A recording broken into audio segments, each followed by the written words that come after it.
Hello students, this is Nitin Jain, this time your business studies teacher. Continuously I am getting requests from your sides that you need to cover the chapter marketing, so I just present this video for today. So in today's lecture student, we will study marketing. Marketing सबसे पहली चीज students, एक बड़ा भारी misconception है market में, बाजार में, कि मार्केटिंग और सेलिंग ऐसा लोगों को लगता है कि ये एक ही चीज़ है। और बहुत सारे लोगों को मैंने मार्केटिंग शब्द को सेलिंग शब्द के साथ इंटरमिक्स करके यूज़ करते हुए बहुत बार मैंने देखा है कि वो मार्केटिंग वर्ड की जगह सेलिंग, या जहाँ सेलिंग यूज़ होना चाहिए वहाँ मार्केटिंग वर्ड यूज़ कर लेते हैं। तो ये गलत है। आपको ये समझ बनना जरूरी है इस चैप्टर को पढ़ने के समय पर कि आखिरकार मार्केटिंग क्या है और सेलिंग क्या है। तो पहली चीज़ ये है स्टूडेंट्स कि अगर हम एक लाइन ड्रॉ करें यहाँ से लेकर के और यहाँ तक की, और इस पूरे लाइन ट्रेंड को, इस पूरे के पूरी वर्किंग को, इस पूरी लाइन सिनेरियो को अगर मैं एक नाम दे दूं और मैं ये कह दूं कि ये पूरा यहाँ से लेके यहाँ तक का किए जाने वाला एंटायर वर्क, सारा की सारा जो वर्क है, ये पूरा वर्क जो यहाँ स्टार्ट हुआ और यहाँ पर ख़त्म हो रहा है, तो इस सब कुछ में ये पूरी लाइन मार्केटिंग है।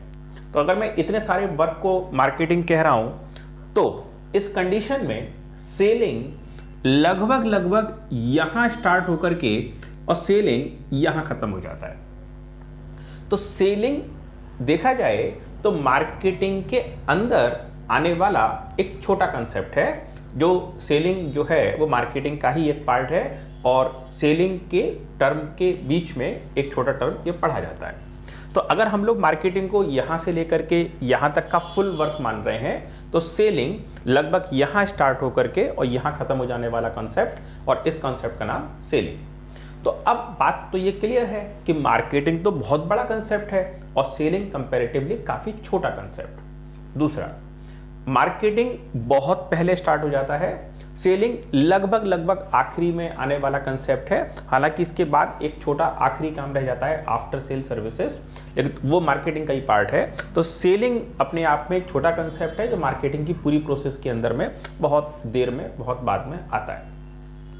स्टूडेंट्स, यहाँ पर हमने एक कंसेप्ट को डिस्कस किया, एक छोटे डायग्राम के थ्रू डिस्कस किया कि मार्केटिंग कंपैरेटिवली बड़ा वर्क और सेलिंग कंपैरेटिव छोटा वर्क। अब आगे की बात, आखिर ये इतना बड़ा वर्क है तो ये मार्केटिंग है क्या? तो मार्केटिंग अपने आप में बहुत सारे एक्टिविटीज़, बहुत सारे फंक्शंस, बहुत सारे जॉब, ग्रुप ऑफ जॉब्स, छोटे छोटे फंक्शंस को परफॉर्म करने वाला और कलेक्टिवली एक वर्क मार्केटिंग कहलाता है। स्टूडेंट्स, मेरे लाइफ में आप लोगों को या आपकी तरह के दूसरे स्टूडेंट्स को पढ़ाने का एक लंबा एक्सपीरियंस रहा। तो यहाँ क्या हुआ कि अलग अलग बैचेस में अलग अलग टाइमिंग्स पर पढ़ाने के समय पर बहुत सारे एक्सपीरियंसेस ऐड ऑन होते चले जाते हैं और हम सब लोग सीखते चले जाते हैं। मार्केटिंग कंसेप्ट में भी हमारे संग ऐसा हुआ। एक दिन एक क्लास चल रही थी और चांस की बात थी कि बिजनेस स्टडीज़ और मैनेजमेंट की ही क्लास चल रही थी। तो इस बीच में एक कोई बंदा, उसने कोचिंग का डोर नॉक किया और वो पर्सन ने पूछा कि मे आई कम इन, लेकिन वो कैंडिडेट कोई बाहर के कैंडिडेट थे और उन्होंने आकर के इस तरीके से डोर नॉक किया। हमने कहा भाई आप यहाँ तक आ गए, ये तो गलत है, और आप क्लास चल रही है तो ये डिस्टर्बेंस भी है, तो आपसे क्लास के बाद बात होगी, आप अभी बीच में डिस्टर्बेंस नहीं। पर्सन बोला सर आपकी मैनेजमेंट की क्लास चल रही है, जानकारी मेरे को मिला है, और इस बच्चे बैठे हैं सामने और जो टीचर आप हैं, आप सबके सामने मुझे सिर्फ 5 मिनट बात करनी है, उसके बाद आप अपना वर्क करते रहिएगा, मैं अपनी रिपोर्ट लेके चला जाऊंगा, मैनेजमेंट से ही संबंधित काम है, शायद ये लोग भी कुछ सीखेंगे। तो सारे स्टूडेंट बोले ठीक है सर, 5 मिनट की बात है, सुन लेते हैं इनको भी। तो हमने कहा चलो ठीक है। अब वो बात चालू हुई। तो जैसे ही बात चालू हुई, पर्सन ने अपना एक रजिस्टर निकाला, और रजिस्टर निकालने और पेन निकालने के साथ पर्सन ने अपनी बात बताई। बोले साहब हम लोग एक मोबाइल बनाने जा रही कंपनी से संबंधित मेंबर्स हैं और हमारी कंपनी मोबाइल बनाती है। तो मोबाइल बनाने वाली हमारी कंपनी जो मोबाइल बनाने का प्लानिंग कर रही है, मोबाइल बनाने की तैयारी कर रही है, तो मोबाइल बना लेने से पहले मोबाइल अभी तैयार नहीं किया गया है, मैन्युफैक्चर नहीं किया गया है। मोबाइल बनाने से पहले कंपनी ये जानकारी चाहती है कि आज अगर कोई पर्सन मोबाइल फ़ोन खरीदेगा तो वो पर्सन को मोबाइल फ़ोन के अंदर में कौन से फीचर्स चाहिए होंगे। जो करंट फीचर्स हैं उसमें कोई बहुत अच्छा लगता है तो वो बता दीजिए, कोई फीचर और नया चाहते हैं तो वो भी बता दीजिए। तो ऐसा होने से हम अपने प्रोडक्ट में वो फीचर्स को लेकर के आने का कोशिश करेंगे। अब वहाँ बच्चे काफ़ी सारे थे तो सबसे एक एक करके पूछा गया। तो कैंडिडेट नंबर 1 एक जो स्टूडेंट थे उन्होंने कहा कि मैं ऐसा मोबाइल चाहूँगा जिसमें कि अगर कभी ज़रूरत पड़ जाए और हमारा फ़ोन हमारे घर में कहीं खो जाए तो मैं अपने फ़ोन का नाम रख दूँ सपोज चिंटू, और उस कंडीशन में अगर मैं कहीं पर भी हूँ और मैं अपने घर में से आवाज़ लगाऊँ चिंटू, तो फिर चिंटू जो फ़ोन है हमारा वो रेस्पॉन्स करे कि साहब हम फ्रिज के ऊपर पड़े हैं या जहाँ भी कहीं घर के अंदर हैं, और वहीं से फ़ोन भी रेस्पॉन्स करे। तो जैसे घर में दूसरे मेंबर आवाज़ करने पर रेस्पॉन्स करते हैं ऐसे ही हमारा फ़ोन भी रेस्पॉन्स करना चाहिए। कई सारी बार हम लोग अपना फ़ोन खो देते हैं, इधर उधर रख जाते हैं, भूल जाते हैं, तो किसी दूसरे नंबर से घंटी बजानी पड़ती है। तो वो घंटी का कई बार साधन है, कई बार नहीं है, फ़ोन का बैटरी डिम है, कई सारे रीजंस हो सकते हैं। तो फ़ोन में ये इनबिल्ट फीचर होना चाहिए कि हम उसका नाम सेलेक्ट कर सकें या वॉइस कमांड कर सकें, और वॉइस कमांड के अगेंस्ट वो फ़ोन रेस्पॉन्स भी करे, चाहे वो एक पर्टिकुलर रेंज यहाँ तक भी उसकी कैपेसिटी हो सकती है। तो ये बात उस पर्सन को बहुत अच्छी लगी और उन्होंने अपने रजिस्टर पर तुरंत से इस फीचर को नोट डाउन किया और उस स्टूडेंट को पूछा कि आपका नाम क्या है और एट करेंट आप कोई भी फ़ोन नंबर यूज़ करते हैं, सिम है आपके पास, और अगर मोबाइल यूज़ करते हैं तो आपका नंबर आप हमें बता दीजिए। कंपनी इस चीज़ के लिए पूरी कोशिश करेगी कि आपको ये फैसिलिटी के साथ मोबाइल प्रोवाइड कराया जाए। तो ठीक है, एक पर्सन ने ऐसी बात बताई। दूसरे पर्सन ने कहा साहब कि अगर कभी सिम का बैलेंस ख़त्म भी हो जाए, मोबाइल का बैलेंस ख़त्म हो जाता है, सिम बैलेंस ख़त्म हो जाता है, तो भी इस तरह का फीचर होना चाहिए कि हम 2, 4, 5 अर्जेंसी वाले कॉल या कोई अपने हिसाब से हमारे हिसाब से ज़रूरी कॉल्स हैं उनको हम कर सकें। आगे वाला कोई बैलेंस हम जब डलवाएंगे तो उसमें से कट ऑफ हो जाए भले ही से बैलेंस, लेकिन ऐसा नहीं हो जाए कि सिम ब्लॉक हो जाए। तो फिर ये भी ठीक है, ये वाला नंबर भी उन्होंने अपने मोबाइल के अंदर में ऐड कर लिया कि फ़ोन की तरफ से भी सिम के अलावा बैकअप होना चाहिए। स्ट्रॉन्ग क्वालिटी का कैमरा किसी एक ने कह दिया, किसी एक ने कह दिया कि म्यूज़िक सिस्टम बहुत लंबे समय तक बैकअप वाला होना चाहिए। एक स्टूडेंट ने कहा कि बैटरी कम से कम 7 डेज़ का बैकअप प्रोवाइड कराने वाली होनी चाहिए। इस तरीके से बहुत सारे कैंडिडेट्स ने अपनी अपनी बात करी और वो जो पर्सन आए थे उन्होंने अपने रजिस्टर में हर एक उस फीचर को लिखा। मुझे तो ऐसा भी लगा कि कुछ फीचर बहुत ज़्यादा इंपॉर्टेंट नहीं थे, बहुत ही कॉमन से थे और वो फीचर्स जनरली फ़ोन में मिल जाते हैं। अब वो फीचर्स को भी उस पर्सन ने अपने रजिस्टर में लिख लिया और बोलने वाले पर्सन का नाम एड्रेस भी लिख लिया, और इवन अगर किसी एक बात को एक से ज़्यादा स्टूडेंट ने कहा तो उनको भी उन्होंने रजिस्टर में दोनों लोगों का फ़ोन नंबर लिखा। अब ये सारी इन्फॉर्मेशन जब उनके पास गैदर हो गई और उनको लगा कि हमारे पास से और फर्दर कोई नए आइडियाज़ नहीं मिलेंगे, तो वो अपना रजिस्टर लेकर के, पेन लेकर के, हमको थैंक यू बोल करके, सबको बोल करके वो चला गया। बता दिया, नाम तो मुझे याद नहीं कौन सी मोबाइल कंपनी थी। अब ये पर्सन के द्वारा या कंपनी के द्वारा इस तरीके से मार्केट में हमारे कोचिंग सेंटर में आकर के, किसी दूसरे ऑफिस में जाकर के, किसी बाज़ार में जाकर के, जहाँ 150 दुकानें हैं, और किसी बिजी मार्केट में देख करके बहुत सारे लोगों से पूछ करके और लोगों की डिटेल्स और उनके आइडियाज़ और उनकी रिक्वायरमेंट्स को नोट करके पर्सन ने इस बात के लिए एक रजिस्टर तैयार कर लिया। और अगर किसी पर्सन ने एक ही फीचर को एक से ज़्यादा बार भी बताया तो सारे फीचर्स को उन्होंने बार बार उसको नोट किया, और जिस पर्सन ने कोई बात बताई उस पर्सन का नाम, फ़ोन नंबर जरूर से नोट किया, करेंट वाला। अब तो साहब पर्सन के पास में दिन भर वो घूमा होगा, तो मुझे लगा कि इसने करीब 500-700 चीज़ों को, नंबर्स को नोट कर लिया। अब कंपनी के पास इंफॉर्मेशन इकट्ठी हो गई, मार्केटिंग करने का स्टेप नंबर 1 इकट्ठा हो गया कि आखिरकार पर्सन इंफॉर्मेशन चाहता क्या है, हम कौन सी डिटेल्स को, हम कौन सी जानकारी को मार्केट में से कलेक्ट करना चाहते हैं। हम प्रोडक्ट बनाने से पहले, मार्केटिंग के अंदर में प्रोडक्ट बनाने से पहले, मार्केटिंग के अंदर प्रोडक्ट बनाने से पहले हमें जानकारी करते हैं कि आखिर कंज्यूमर सामान चाहता क्या है। ऐसा ना हो जाए कि हम तो सामान बना के रख लें और फिर मालूम पड़े कंज्यूमर को तो ऐसी रिक्वायरमेंट ही नहीं है, तो हमारा तो पैसा वेस्ट हो जाएगा। तो हम ऐसा नहीं करेंगे, हम सामान वो वाला बनाएंगे जो कंज्यूमर की रिक्वायरमेंट में, कंज्यूमर की कैटेगरी में आता है। तो पहला चीज़ हुआ मार्केटिंग का पहला चीज़। अब आती है बात कि कंपनी का जो ये बंदा दिन भर घूमा, शायद 2 दिन घूमा हो, 10 दिन घूमा हो मार्केट में, इस तरीके से अलग अलग एरियाज़ में गया हो, तो उस बंदे ने सारी इन्फॉर्मेशन कलेक्ट करके और फिर अपने ऑफिस में जा करके बैठ करके जो कॉमन पॉइंट्स थे उन सबको एक बार लिख कर, जैसे किसी ने कहा था किसी फ्रीक्वेंसी रेंज बढ़ जानी चाहिए या किसी ने कहा बैटरी बैकअप आना चाहिए, तो इस बैटरी बैकअप के पॉइंट को उसने एक बार लिखा। हालांकि उसके रजिस्टर में जब एंट्री हुई थी तो मालूम पड़ा कि ये अलग अलग जगह पे जाने पे 30 लोगों ने कहा, तो मेन रजिस्टर पे तो 30 जगह लिखा गया, लेकिन बैटरी बैकअप लोगों का रिक्वायरमेंट है ऐसा उसने एक जगह लिखा। लोग बाग एडिशनल बैलेंसेस भी फ़ोन से रिक्वायरमेंट करते हैं तो उसको भी उन्होंने लिख दिया। Storage card, memory, SD cards वगैरह, इन सब की फैसिलिटीज़ को भी उन्होंने जहाँ जहाँ जैसे जैसे पॉइंट आते गए वो सारे फीचर्स को उन्होंने उसमें ऐड ऑन किया। मोबाइल सिग्नल्स को एडजस्ट करने के लिए एक एंटीना लगा देने की बात भी कही गई, तो वो भी उन्होंने उसमें ऐड ऑन कर लिया। इस तरीके से उसको जितने भी फीचर्स समझ में आए तो मालूम पड़ा कि उसमें 30-35 फीचर्स फ़ोन के अंदर में एक यूनिक फीचर्स हैं जो एक एक बार ही कहे गए हैं। वैसे तो टोटल रजिस्टर में 500-700 फीचर्स हैं, लेकिन कुल मिलाकर रिपीटेड फीचर्स ज़्यादा हैं, तो 30-35 आइटम्स की लिस्ट बन गई कि मेंबर्स ये वाले आइटम्स को चाहते हैं। तो ठीक है, स्टेप नंबर 2 हो गया। स्टेप नंबर 1 मार्केट से जाके इन्फॉर्मेशन को कलेक्ट करके लाना, मार्केटिंग का पार्ट। और स्टेप नंबर 2 कि मार्केट से जो इन्फॉर्मेशन आ गई है उस इन्फॉर्मेशन को लिस्ट करना। ये तो है गैदरिंग इन्फॉर्मेशन, गैदरिंग इन्फॉर्मेशन। यहां तो इन्फॉर्मेशन कलेक्ट हो रही है और सेकंड नंबर पे यहाँ पर क्या हो रहा है, लिस्ट बन रहा है इन्फॉर्मेशन का कि हमको क्या क्या सामान चाहिए। लिस्ट अकॉर्डिंग टू हम कौन कौन सी चीज़ों को यहाँ पर रिक्वायर्ड करेंगे, that is called list the situation. तो गैदरिंग इन्फॉर्मेशन हो गई, इन्फॉर्मेशन की लिस्ट बन गई एक फाइनली। अब हमने क्या किया कि इस लिस्ट को अपनी कंपनी के अंदर में R&D, research and development department को भेज दिया।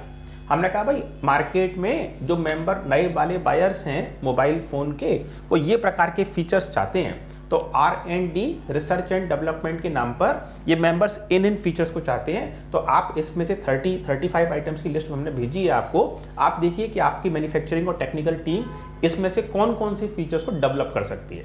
अब टेक्निकली भी तो जरूरी नहीं है ना कि जो चीज़ कस्टमर चाहता है हर चीज़ ये अवेलेबल हो जाए, तो इसमें से कौन कौन सी चीज़ अवेलेबल हो जा पाएगी उसकी जानकारी को कंफर्म करिए और मेंबर से कंफर्म करिए कि रिसर्च एंड डेवलपमेंट के थ्रू कौन कौन सी फीचर्स, कौन कौन से फैक्टर्स को कवर अप किया जा सकता है। तो ठीक है, ये फीचर्स भी कवर अप हो गए। अब वहाँ से जानकारी है कि सर आपने हमसे 35 आइटम्स की लिस्ट भेजी थी, हम 25 आइटम्स को कवर अप कर पाए हैं, 10 अभी अंडर प्रोसेस हैं, ये नहीं बन पा रहे, लेकिन बाकी के 25 रेडी हैं। अगर इन फीचर्स को हम मोबाइल में ऐड ऑन करना चाहते हैं तो ये हम कर सकते हैं। ये अब हम टेक्निकली इतने साउंड हो गए। अब कंपनी ने क्या काम किया कि तो R&D से प्रोडक्ट आउटपुट की लिस्ट बन गई कि साहब ये वाला सामान बन करके तैयार, यानी कंपनी के पास एक कंफर्मेशन है कि R&D में से कितना सामान, रिसर्च एंड डेवलपमेंट में से कितना सामान हम बना पाएंगे। अब साहब ये तो कंफर्मेशन हो गई। अब नॉर्मली कंपनी क्या करती है कि मोबाइल जब बनाती है तो अपना, या कंपनी मोबाइल ही नहीं कोई भी प्रोडक्ट बनाती है तो प्रोडक्ट बनाने में अपने प्रोडक्ट की एक रेंज, प्रोडक्ट की एक सीरीज निकालती है। आपने देखा होगा ओप्पो के मोबाइल आते हैं, सैमसंग मोबाइल आते हैं और भी बहुत सारे कंपनियों के प्रोडक्ट्स आते हैं, इवन मोटरसाइकिलें भी आती हैं। तो लगभग हर एक प्रोडक्ट में कंपनी कोई एक तरीके का बेस मॉडल ना बना करके मल्टीपल वैरायटी का सामान बनाती है और बहुत सारे मॉडल्स, बहुत सारी टेक्नोलॉजीज को ऐड ऑन करती है। तो मालूम पड़ा कंपनी ने जो सीरीज बनाई, इसमें एक सीरीज बनाई इन्होंने सपोज J1। अब ये J1 जो इन्होंने सीरीज बनाई है, इसके अंदर में कंपनी ने काम क्या किया कि J1 सीरीज के अंदर कंपनी ने टोटल, जैसे इनके पास 25 आइटम्स की लिस्ट पक्की हो गई थी कि ये आइटम हम बना सकते हैं, तो J1 के अंदर में इन्होंने 25 में से करीब करीब कोई 5 फीचर्स इस सीरीज के अंदर रखे हैं, ओनली 5। अब इन्होंने ये वाला जो मोबाइल बनाएंगे ये थोड़ा कम कीमत का बना लेंगे। अब नेक्स्ट नंबर का प्रोडक्ट बनाया इन्होंने J2, तो J2 वाला जो सीरीज निकालेंगे इसमें इन्होंने प्रोडक्ट के और फीचर्स की गिनती 8 कर दी। तो अब अगर कोई कस्टमर आएगा तो उसको कहा जा सकता है कि भाई आप J1 बेस मॉडल ले लीजिए, इसमें 5 फीचर्स हैं कंपनी के ये वाले, और ये बातें आप कर सकेंगे। और इसी की जगह आप J2 फीचर्स लेते हैं तो इसकी कीमत में 8 फीचर्स मिल जाएंगे, इनको आप और बेटर वे में यूज़ कर पाएंगे, ज़्यादा फैसिलिटी मिल रही है। और इसी तरीके से कंपनी ने एक और बनाया J3 और इसके अंदर में उन्होंने 15 फीचर रख दिए। एक और बना दिया J4, इसके अंदर उन्होंने 20 फीचर रख दिए। एक बना दिया J5, इसके अंदर कीमत रख दिए, फीचर रख दिए 22। एक और बना दिया J6 और इसके अंदर रख दिए उन्होंने 25 फीचर्स।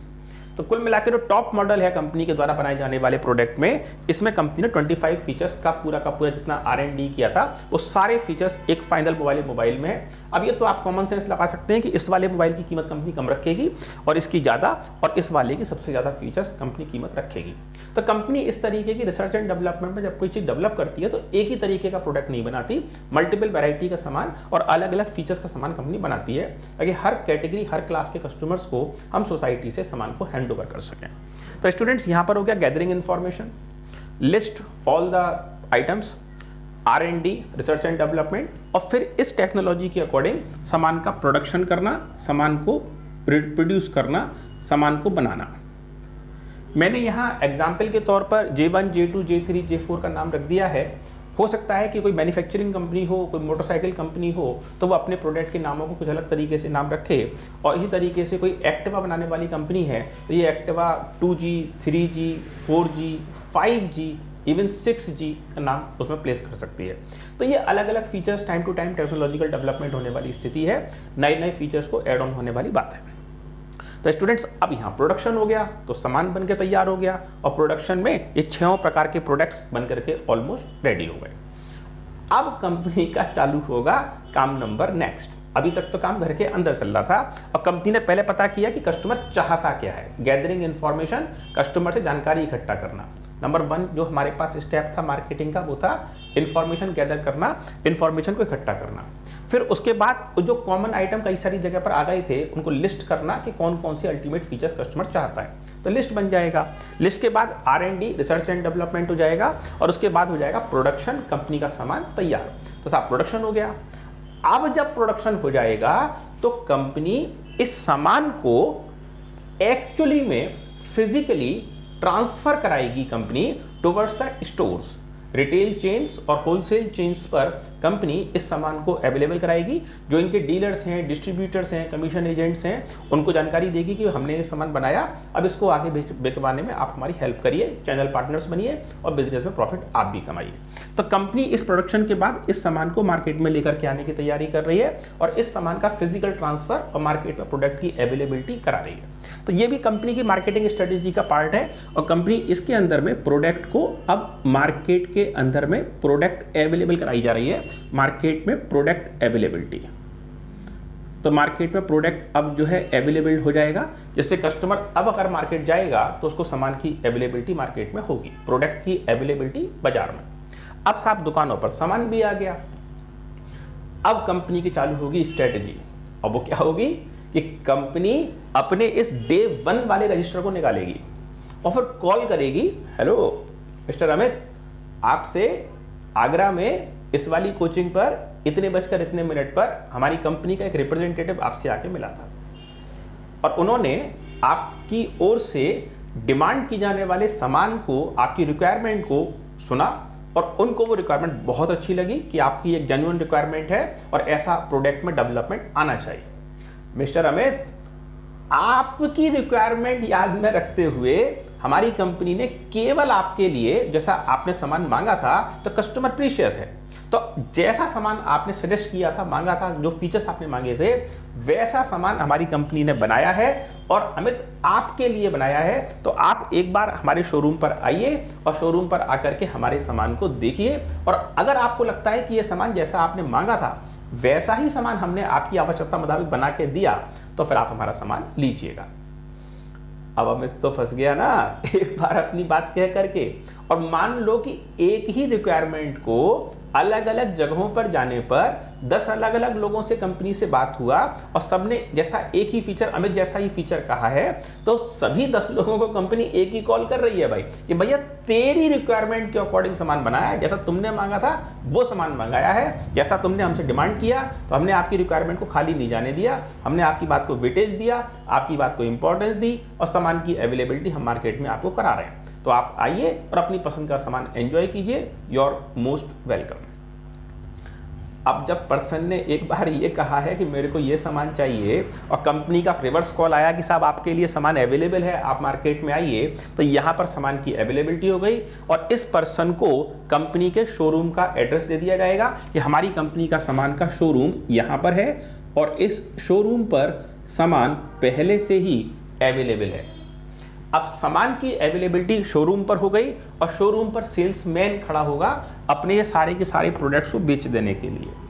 अब अगर ये पर्सन शॉप के अंदर आ जाता है और वहां से ये पर्सन आने के बाद में अपनी पसंद का सामान देखता है, और अगर नहीं भी देखता है तो जो शोरूम वाला जो सेल्स पर्सन है वो उसको कस्टमर की रिक्वायरमेंट को समझ करके और बढ़िया से बढ़िया सामान या अपने पास जो अवेलेबल स्टॉक्स हैं उसको क्लियरेंस के हिसाब से या कस्टमर की रिक्वायरमेंट, कस्टमर की पॉकेट को आइडिया करते हुए इस सामान को सेल कर देने की कोशिश पूरी तरीके से करेगा। तो यहाँ पर जो ये कॉन्सेप्ट आ गया दैट इज कॉल्ड सेलिंग, यहाँ पर सामान सेल हो गया और जो सेल्स पर्सन था, सेल्समैन था, उसने ये प्रोस्पेक्टिव बायर को ये सामान हैंडओवर किया, सामान कस्टमर को बेच दिया, दैट इज कॉल्ड सेलिंग।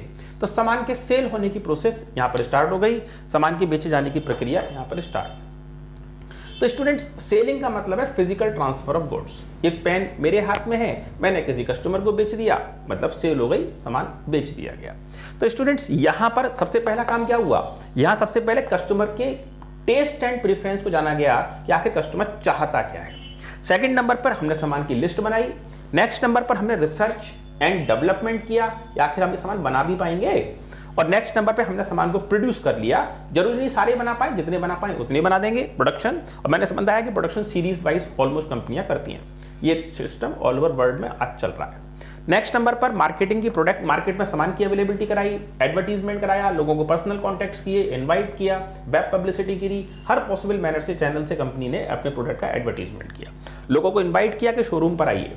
और शोरूम पर आने से पहले ही वहाँ सेल्स पर्सन अपॉइंट करके रखा है, उसको प्रोडक्ट के फीचर्स, प्रोडक्ट की जानकारियाँ, प्रोडक्ट की डिटेल, काफ़ी टेक्निकल नॉलेज है, और वो पर्सन कस्टमर की रिक्वायरमेंट को समझ करके इस सामान को सेल कर रहा है। यानी सेल्स पर्सन पैसे ले लेगा और सामान को हैंड ओवर कर देगा, दैट इज मतलब सेल्स कंडक्ट हो गई। तो ये एक्टिविटी हो गई सेल्स। अब सेल्स होने के बाद एक बहुत इंपॉर्टेंट काम चालू होता है, और इस इंपॉर्टेंट काम का, ये तो सेल हो गया, सेल होने के बाद जो सबसे इंपॉर्टेंट काम चालू होता है इसका नाम है आफ्टर सेल सर्विस। कंपनी एक जानती है कि जैसे जैसे इंडियन टेलीविजन्स पर हर प्रोग्राम के अंदर हर 2 मिनट बाद, 5 मिनट बाद एक एडवर्टीजमेंट आता है, लगातार किसी ना किसी प्रोडक्ट का एडवर्टीजमेंट आता ही रहता है, तो कंज्यूमर या जो पर्सन टेलीविजन पर अपना प्रोग्राम देख रहा है वो अपने आप में कंफ्यूज है कि आखिर मैं सामान खरीदूं क्या। एक बार उसने सैमसंग कंपनी का वॉशिंग मशीन का एडवर्टीजमेंट देख लिया, फिर 2 मिनट का कोई प्रोग्राम का क्लिप चालू हुआ, और फिर मालूम पड़ा कि 2 मिनट बाद वर्लपूल वॉशिंग मशीन आ गई, और फिर 10 मिनट बाद ओनिडा वॉशिंग मशीन आ गई, और उसके बाद में मालूम पड़ा कि पर्सन को कोई और एलजी कंपनी की वॉशिंग मशीन आ गई। तो पर्सन ने 4 नाम तो सुन लिए, और चारों नामों में अपने अपने प्रकार के फीचर्स भी कंपनी समझ रही है, हर कंपनी अपने प्रोडक्ट की खासियतों को बता रही है पब्लिक को, लेकिन कस्टमर की समझ में सही मायनों में कुछ नहीं आ रहा कि आखिर मैं सामान खरीदूं कौन सा। 4 नाम तो सुने। अब क्या हुआ कि एक दिन पर्सन को वास्तव में एक वॉशिंग मशीन खरीदने की जरूरत पड़ गई। तो उस पर्सन ने एक नॉर्मल इंडियन टेंडेंसी, तो नॉर्मल पर्सन ने अपने ऑफिस में, अपने साथ काम करने वाले लोगों के बीच में, अपने रिलेटिव्स में, अपने नेबर्स में पूछा कि तुम्हारे यहाँ वॉशिंग मशीन है, मुझे एक वॉशिंग मशीन खरीद करके लानी है। नॉर्मली इंडियन परिवारों में ऐसा होता है, तो जो ऑफिस में साथ काम करने वाले पर्सन है वो तुरंत से अपनी अपनी सलाह बताएंगे कि साहब हमारे यहाँ वॉशिंग मशीन है, और हमारे यहाँ जो वॉशिंग मशीन है वो किसी कंपनी ए नाम की कंपनी की वॉशिंग मशीन है, और वो वॉशिंग मशीन हमारे यहाँ ठीक चल रही है, और वो वॉशिंग मशीन आप भी ले सकते हैं, बढ़िया कंपनी की मशीन। हमने कहा ए कंपनी, ये कौन सी कंपनी है भाई? तो हमारी समझ में वो ए कंपनी नहीं आएगी। क्यों नहीं आएगी? क्योंकि हमने कभी टेलीविजन पे उसका नाम सुना ही नहीं है, तो फिर उसके बारे में अवेयरनेस नहीं है कि ये कौन सी कंपनी है, ए कंपनी, तो हम उस प्रोडक्ट में खरीदने में ज़्यादा कोई दिलचस्पी नहीं रखेंगे। अब किसी दूसरे पर्सन ने बताया कि साहब मैंने वर्लपूल कंपनी की वॉशिंग मशीन खरीदी थी साहब, तो वो वॉशिंग मशीन मेरे यहाँ पे पिछले 8 ईयर्स से बहुत बढ़िया परफेक्शन से काम कर रही है, मुझे कोई परेशानी नहीं है 1% भी, और मैं आपको रिकमेंड करूंगा कि आप भी वर्लपूल की वॉशिंग मशीन खरीद लो। तो हमने कहा तुम्हें ये कैसा लगा कि भाई तुम्हारी वॉशिंग मशीन बढ़िया से काम कर रही है और सब कुछ ठीक है? उसने कहा वैसे तो पिछले 4-5 साल में दिक्कत आई नहीं, एक बार दिक्कत आई भी थी। और जब वो परेशानी आई तो हमने कंपनी को एक बार कॉल किया। कॉल करने के अगले 2 या 2.5 घंटे के अंदर में कंपनी का मैकेनिक आ गया और जो कंपनी का पार्ट, मशीन का पार्ट खराब था, वो चूंकि गारंटी में था, तो तुरंत से वो पर्सन रिप्लेस करके गया और हमारी मशीन फिर से चालू हो गई। तो भैया हमें क्या चाहिए कि हमारी मशीन घर पे ही ठीक हो गई, 4-5 साल से दिक्कत नहीं है, अब उसके आगे के टाइमिंग से दिक्कत नहीं है, 7-8 साल टोटल होने को आ गए। एक बार खराबी से भी कुछ महसूस हुई, तुरंत घर बैठे बैठे 2 घंटे के अंदर रिपेयर हो गई। तो मेरे हिसाब से तो ये मशीन बहुत ही बढ़िया है और बाकी आपकी मर्जी है, लेकिन मेरा सेटिस्फेक्शन परफेक्ट। तो पर्सन का हमारा मन भर गया कि हमने कहा ये कंपनी बढ़िया है, क्योंकि इस कंपनी ने केवल सामान ही नहीं बेचा है, बल्कि अपने सामान बेचने के बाद भी अपने कस्टमर्स के लिए कंपनी का अटेंशन, कंपनी का ध्यान पूरा बरकरार है। कंपनी अपने कस्टमर्स को केयर कर रही है।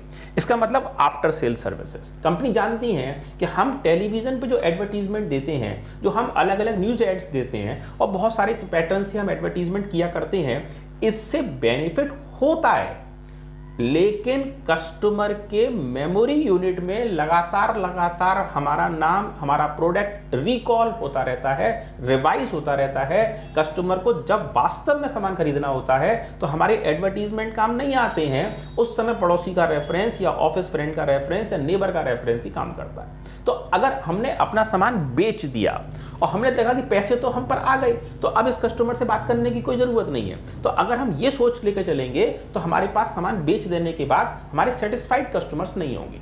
तो इसीलिए कंपनियां आज की डेट में बहुत ज्यादा फोकस बनाए हुए हैं। ये कंपनी जो प्रोडक्ट बेचें, उस सामान बेचने के बाद आफ्टर सेल सर्विस को भी उतना ही फोकस करें जितना कि कंपनी अपने बेस प्रोडक्ट को बेचने के अंदर कर रही है। This is called after sale services. तो यहां स्टार्टिंग इंफॉर्मेशन गैदर करने से लेकर के और लास्ट आफ्टर सेल सर्विस तक का ये पूरा का पूरा जो वर्क है, दैट इज मार्केटिंग। तो मार्केटिंग के अंदर में केवल और केवल सामान बनाना नहीं है, मार्केटिंग के अंदर केवल सामान सेल नहीं करना है, मार्केटिंग के अंदर केवल एडवर्टीजमेंट हो ऐसा भी नहीं है, एक बहुत लंबी प्रोसेस है। मार्केटिंग स्टार्ट होता है कंज्यूमर की अवेयरनेस, कंज्यूमर की रिक्वायरमेंट, कंज्यूमर का टेस्ट, कंज्यूमर की आवश्यकता, कंज्यूमर की नीड को समझना कि आखिर कंज्यूमर आज की डेट में प्रोडक्ट चाहता क्या है।